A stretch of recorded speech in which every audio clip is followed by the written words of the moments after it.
All right, y'all. Hey, what up, everybody? How y'all doing? It's your shorty Rachel.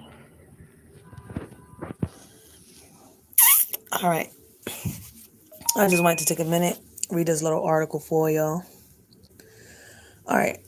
I know that a lot of y'all parents know y'all rights. I know a lot of y'all parents don't. So this video right here is for a lot of parents that don't know that their kids do have rights. This article is called "Do Children and Teenagers Have Constitutional Rights?" And if you also Google "What is my kid's rights?" or Google "What are a teenager's constitutional rights," you will also find it. All right. In this article, it says, "It is tough being a kid. You're living at home under your parents' thumb. You have no money, no education, no real autonomy at all. You can't even see certain movies without an adult with you. So when it comes to the law, what rights does the average child or teenager have? If you think the answer is none, prepare to think again.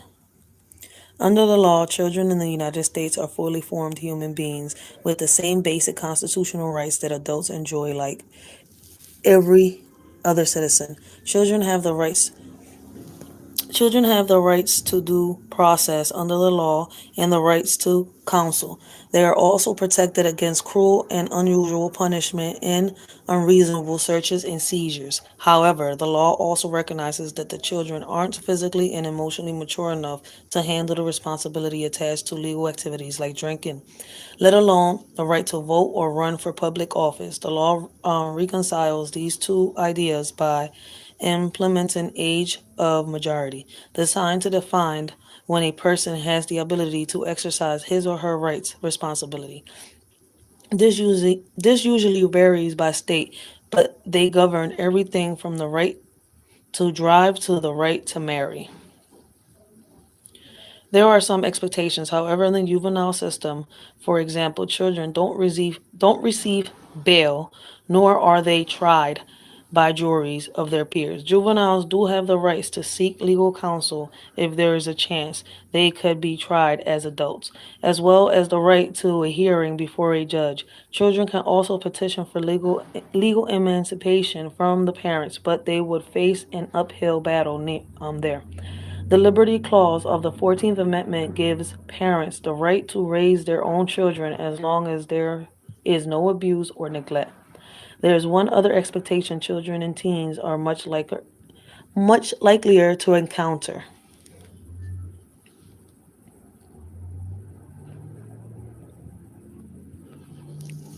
Although children and teens enjoy the same rights as their why did it do that?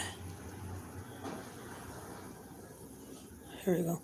Although children and teens enjoy the same rights as their elders, the Supreme Court has repeatedly limited student rights to free speech and expression in school. The court has also upheld censorship of schools, newspapers, and suspensions of students for inappropriate language and behavior. Schools have been allowed to search students' private property without probable cause. In the particular case, New Jersey, TLO, the court found that a school's responsibility to educate and protect children triumphs students' privacy and allows school authorities more leeway than the police would have outside school. The court ruled on that case in 1985, but students' rights have been further restricted since then. More recently, High Court has allowed school officials to punish students for behavior outside school grounds. Source: Supreme Court of the United States. Okay, in November 2010, Virginia Attorney General Ken Cushinio Evans issued an official opinion advocating the speech of students' personal cell phones and laptops if there's a reasonable suspicion that the student is violating the law or the rule of the school source. Children and adults share many of the same rights under the law, but the expectations to the rule make it clear that most children lack the maturity to truly understand what having those rights actually entails. What does it really mean to be able... It really would do that, huh? Let's see. What does it really mean to be able to vote, marry, or have due process in a court of law? Does that understanding depend solely on one's birthday? Should it? Okay, so it's telling you for more information. It's telling you the articles you can go to and much more.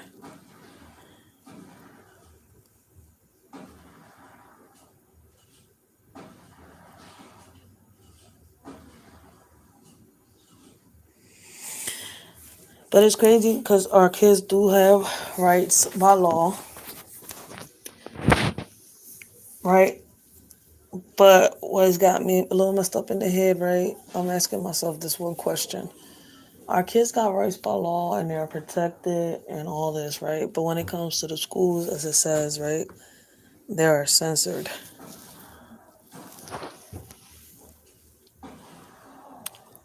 So I'm guessing they're not allowed to really talk about what happens in these schools and stuff like that.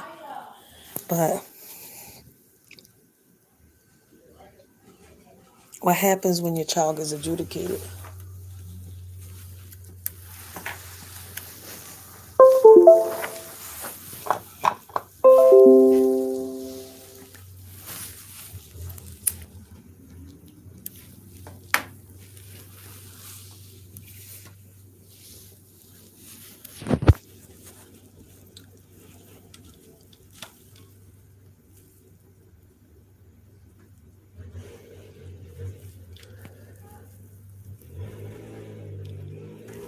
All right, it says right here, juvenile adjudication, jurisdictional hearing, jurisdictional hearing. I'm sorry, I can't pronounce the word right. Once a case proceeds to juvenile court, a jurisdictional hearing is held in which the juvenile admits or denies the allegations. Adjudication is the court process that determines if the juvenile committed the act for which he or she is charged. The term adjudicated is analog to convicted and indicate the courts concluded the juvenile committed the act. At an adjudication hearing, the court hears the evidence and testimony pertaining to the case, and the judge decides whether the youth should be adjudicated. But here's the thing, right?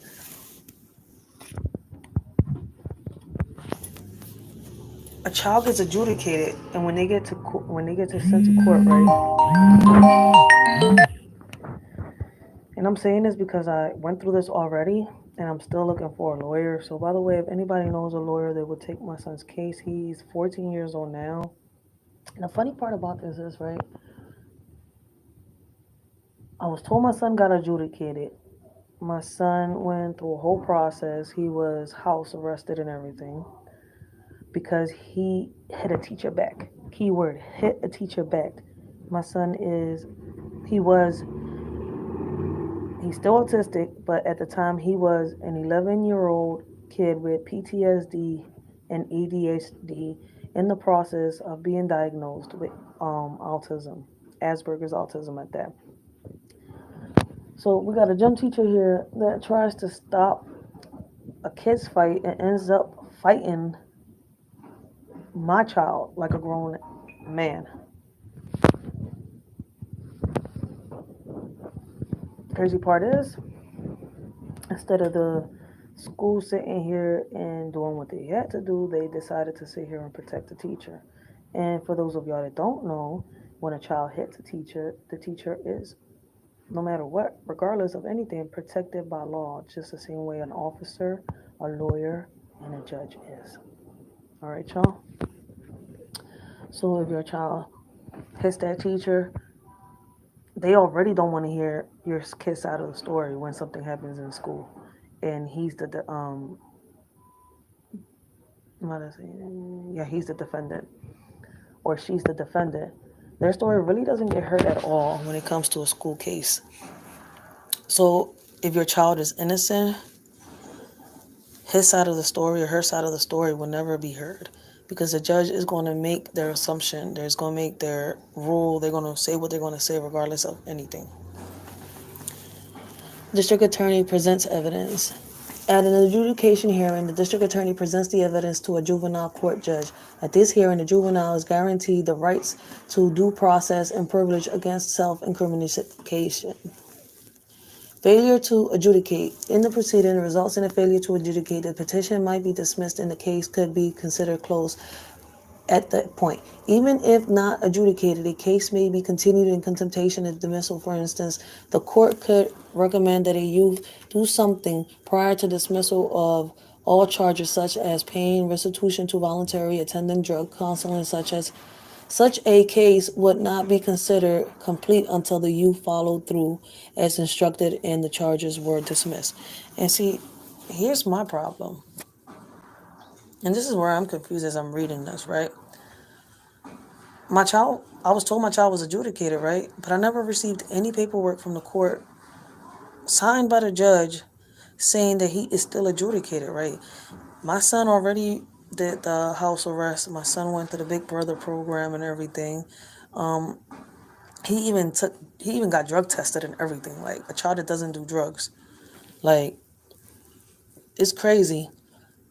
But I never got a piece of paper from the court saying that the case is closed, that if my son is still adjudicated or not, like what's going on, this and that.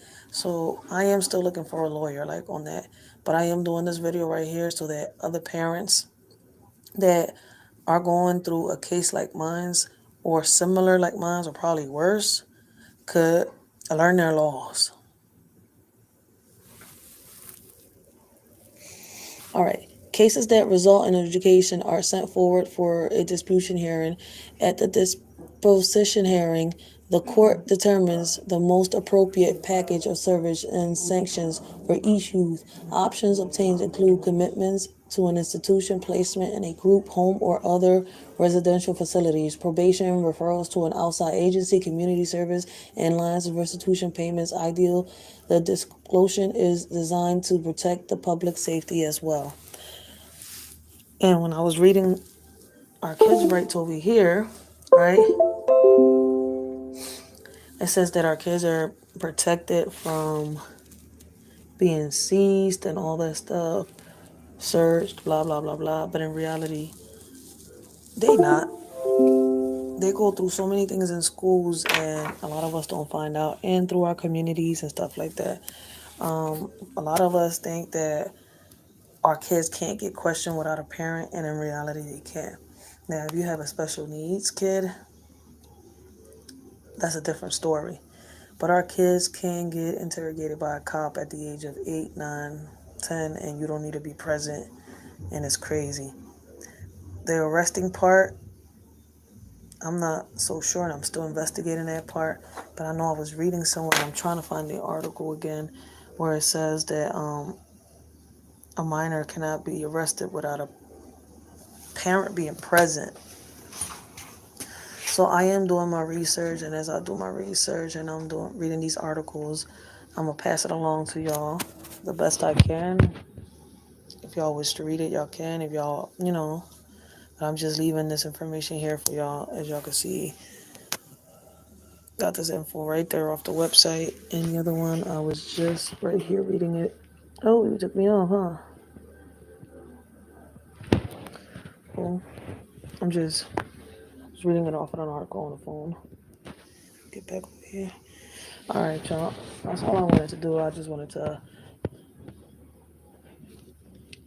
inform a lot of those parents out there that don't know that their kids do got rights out here. I hope all of y'all continue to have a blessed and humble night. Until next time, this was your shorty Racheal.